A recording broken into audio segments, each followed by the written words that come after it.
আমি একটা কথা মনে প্রাণে ভীষণভাবে বিশ্বাস করি, বড় মা না চাইলে হয়তো বড় মার দর্শন কোনোভাবেই সম্ভব নয়। হঠাৎ করে ২-৩ দিন আগে আমার নিজের জন্মদাত্রী মায়ের ইচ্ছাতে চলে গেছিলাম বড় মার দর্শনে।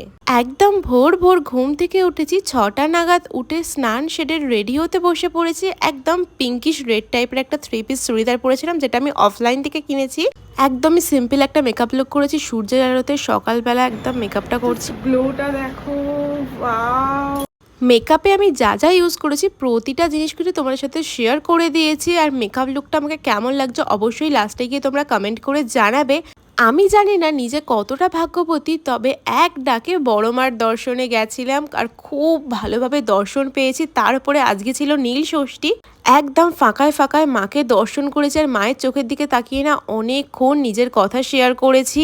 আর এই ইয়াররিংসটা না প্রায় ওই ১৫-১৬ বছর আগের সোনার, একদমই গোল্ডের, নতুন আমার দিদি বিয়েতে গিফট পেয়েছিল, সেটাই আজকে আমি ফার্স্ট টাইম পরলাম। দেখো মুখটা পুরো চেঞ্জ লাগছে, দেখো মেকআপ আমি অলরেডি কমপ্লিট করে নিয়েছি, লাস্টের জুয়েলারিগুলো অ্যাড করলাম।